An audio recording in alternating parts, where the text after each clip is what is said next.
Yo, what's going on, squad? Listen, check this out. Chris Gotti, Irv Gotti's brother. And for those of you that don't know who Irv Gotti is, Irv Gotti was the former head of Murder Inc. Records. You know, Ja Rule, Ashanti, that squad. Chris Gotti, Irv Gotti's brother, goes on the Breakfast Club and decides that he wants to air his grievances out against Ashanti for not coming to visit him after Irv Gotti's passing. Now I'm going to play part of this interview with Chris and the Breakfast Club. And just let me know if anything sounds a little off. All right? Let's discuss this. Watch. Have you and Ashanti been able to talk since everything? Because I saw that you were upset with her when she sat down with Angie Martinez and she said that. Yeah, I was upset because we haven't spoke in person after Irv's passing. And I promise you, I'm the reason she was murdering. Irv made the records, but Irv would have never got to that point if I don't do what I did. For her not to call me after Irv's passing, she texts me, that don't feel right. Her mother, Tina, that don't feel right.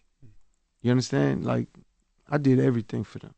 Never did I get one thing in return. Don't count tickets, because I could get that myself. I did want to ask you about the funeral, because Hov came to the funeral. Yes. Didn't I thought Ashanti came to the funeral She too? did not. She sent some flowers. Okay. What about Joe? Joe was there late.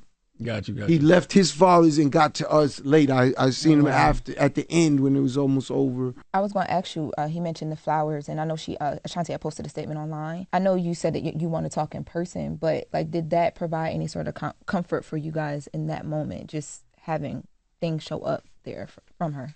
I mean, I got sick over Irv, man. I got sick physically after he literally in the hospital, like, and what is it? It's stress. What's the stress? It's my brother. He's here right now, like, but I got through it. So when you say that with the flowers, it's a good gesture. I won't go further than that. And I don't want to be disrespectful to her because she probably thinks it's good, but she should know better that she had to talk to me physically. Actually, she should come see me physically. I love Ashanti. You know what I'm saying? That's like little sis, for real. We took care of her. She confessed to me one day afterwards, and she thanked me for everything we did for her, because now she's out there by herself, and she's getting all type of indecent proposals. Let's leave it at that, right? Because that's what this industry is. Let's not make any sugarcoating about it. It's an attractive young lady. She wants to make music. What could you do with this? You want that beat? Okay, let's go over here. And she told me, thank you. She thanked me for always taking care of it. On Versus, and she's with Nelly. Shout out Nelly. I have no problem with these, nothing. I fuck with Nelly. But on Versus, the day of Versus, he pulls up, and I said, what do you want to do? I'll roll this nigga off the stage. She said, no, I'll give you the sign if there's a problem. But that's the day they got back together. That's why you don't get in the middle of relationships. Yeah. It's different. That's why I never got in it when Irv and her were together. I never did. I just tried to keep it cool with them and keep the business moving.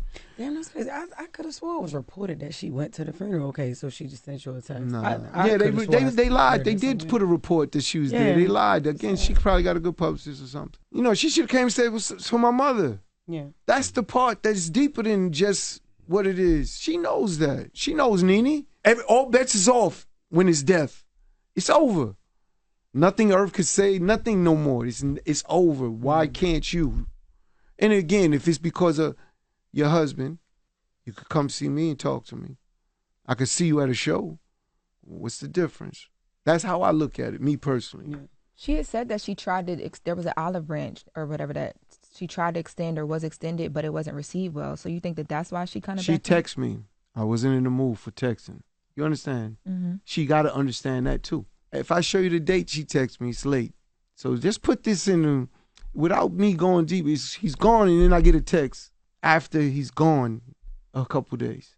No, nothing else.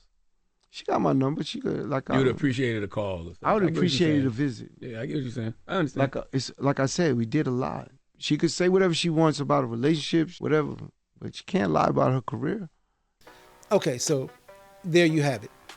Now, I'm not sure what you're thinking, but I'm damn sure going to tell you what I'm thinking. It sounds like these Gotti brothers were obsessed with Ashanti. Chris Gotti has spent so little time talking about his brother and his emotional state regarding his brother and spent this time talking about what Ashanti should have done after Irv Gotti's passing.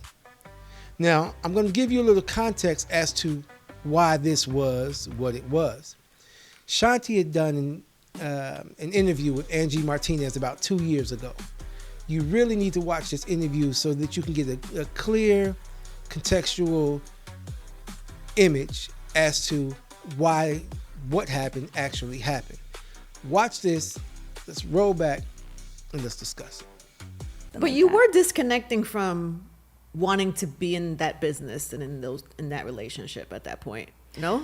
So there was a time, and it's so funny because I think I saw this on Twitter the other day. There was a time that the label as a whole decided to change the name from Murder Inc. to The Inc. for corporate reasons, business, you know what I'm saying, partnerships. I saw that in the doc as well. Yeah, politically, I didn't see that Right. part. But it was everyone kind of agreed, let's try that, so to speak. So another one of, Irv's stories is about how, she didn't want to throw up the M's and she didn't want to be a part. She said she didn't want to be a part. I don't know if that's exactly what he said. But even with that, he couldn't even say Ashanti said she didn't want to be a part of Murder Inc. He never tells the full story. He never says why. You know what I mean? So why? And it's like, okay, yeah, me and Nelly were dating. Mm-hmm. Irv was salty. Irv would not let me come to the studio to record. Irv was telling everyone not to record with me. Why do I want to stay in that situation? How can I stay in that situation? Mm-hmm. You know what he said to me? What? He said, nah, you want to be with Nelly? Go sign a dirty A&T. We don't want you.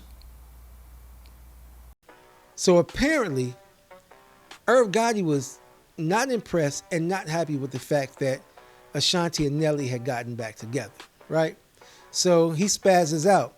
Now, you can go and YouTube this, but Irv Gotti went on a campaign dragging Ashanti because of her, rekindling of a relationship with Nelly. He wasn't happy about it, and, he wasn't afraid to let anybody know it. Now, you let me know if you were in this situation, ladies, if you were in this situation, do you attend the funeral if the last part of your relationship had went this sour? Or was sending flowers adequate? Or do you think that it was appropriate for Ashanti to be going to visit Chris Gotti because Irv Gotti had passed to offer condolences, or was the text enough? The fact that he said she texted him 2 days after the fact seemed pretty normal to me. You weren't even giving her the opportunity to grieve. You thought that she was just supposed to be there for you to grieve? Please. Listen, hit me up. Let me know what you think, because in my headspace, this dude is way out of line. Way out of line. And until next time. You bring it heat on Truth Be Told.